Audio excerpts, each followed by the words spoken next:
Guarantee ಎಂದು ಕಡಿದು ಕಟ್ಟಿ ಹಾಕಿದ್ದು ಏನೂ ಇಲ್ಲ. ಗ್ಯಾರಂಟಿ ಅನ್ಕೊಂಡು ಬಂದ್ರು, ಆದ್ರೆ ಗ್ಯಾರಂಟಿ ಅಂದವರು ಕಡಿದು ಕಟ್ಟಿ ಹಾಕಿದ್ದು ಏನೂ ಇಲ್ಲ ಅಂತ ಚಿಕ್ಕಬಳ್ಳಾಪುರದಲ್ಲಿ ಬಿವೈ ವಿಜಯೇಂದ್ರ ವಾಗ್ದಾಳಿಯನ್ನು ನಡೆಸಿರುವುದು. ಕಾಂಗ್ರೆಸ್ ಭರವಸೆಗಳನ್ನ ಕೊಟ್ಟು ಅಧಿಕಾರಕ್ಕೆ ಬಂದಿದೆ. 8-9 ತಿಂಗಳಾದರೂ ಕೂಡ ಅಭಿವೃದ್ಧಿ ಅನ್ನೋದು ಕಾಣಿಸ್ತಾ ಇಲ್ಲ. ಸಿದ್ದರಾಮಯ್ಯನವರ ಸರ್ಕಾರ ಆರ್ಥಿಕ ಸಂಕಷ್ಟಕ್ಕೆ ಸಿಲುಕಿದೆ.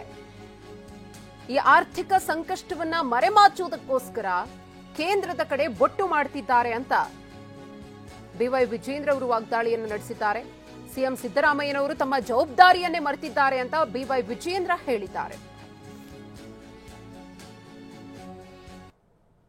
ಕಾಂಗ್ರೆಸ್ ಸರ್ಕಾರ ಸಾಕಷ್ಟು ಭರವಸೆಗಳನ್ನು ಮೂಡಿಸಿ ರಾಜ್ಯದಲ್ಲಿ ಅಧಿಕಾರಕ್ಕೆ ಬಂದಿತ್ತು.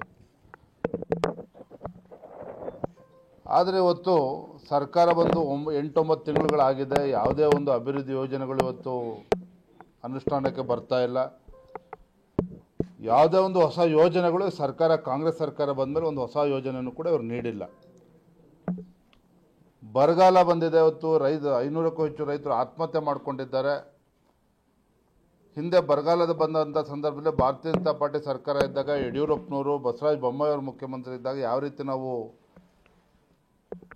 ರೈತರಿಗೆ ಪರಿಹಾರವನ್ನು ನೀಡಿದ್ವಿ ಇವತ್ತು ರಾಜ್ಯದ ಜನತೆ ಮುಂದೆ ಗೊತ್ತಿದೆ.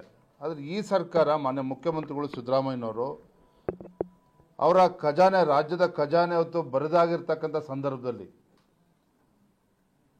ಆರ್ಥಿಕ ಒಂದು ಸಂದಿಗ್ಧದ ಪರಿಸ್ಥಿತಿಯನ್ನು ನಿರ್ಮಾಣ ಮಾಡಿರ್ತಕ್ಕಂಥ ರಾಜ್ಯದ ಕಾಂಗ್ರೆಸ್ ಸರ್ಕಾರ, ಮಾನ್ಯ ಮುಖ್ಯಮಂತ್ರಿಗಳು ತಮ್ಮ ವೈಫಲ್ಯಗಳನ್ನು ಮುಚ್ಚಾಕೊಳ್ತಕ್ಕಂಥ ಸಲುವಾಗಿ ಇವತ್ತು ಕೇಂದ್ರ ಸರ್ಕಾರದ ಮೇಲೆ, ಮೋದಿಜಿಯವ್ರ ಮೇಲೆ, ಅಮಿತ್ ಶಾಜಿಯವ್ರ ಮೇಲೆ ಟೀಕೆಯನ್ನು ಮಾಡ್ತಾ ಇದ್ದಾರೆ. ನಾವು ಪದೇ ಪದೇ ವಿಚಾರವನ್ನು ಹೇಳ್ತೇವೆ. ರಾಜ್ಯ ಸರ್ಕಾರಕ್ಕೆ ಹಾಗಾದರೆ ನಿಮ್ಮ ಕರ್ತವ್ಯ ಇಲ್ವಾ? ಹಾಗಾದ್ರೆ ರಾಜ್ಯ ಸರ್ಕಾರಕ್ಕೆ ಮಾನ್ಯ ಮುಖ್ಯಮಂತ್ರಿಗಳು ಹಣಕಾಸಿನ ಸಚಿವರಾಗಿ 16ನೇ ಬಜೆಟನ್ನು ಮಂಡನೆ ಮಾಡೋಕೆ ಕೊಟ್ಟಿರ್ತಕ್ಕ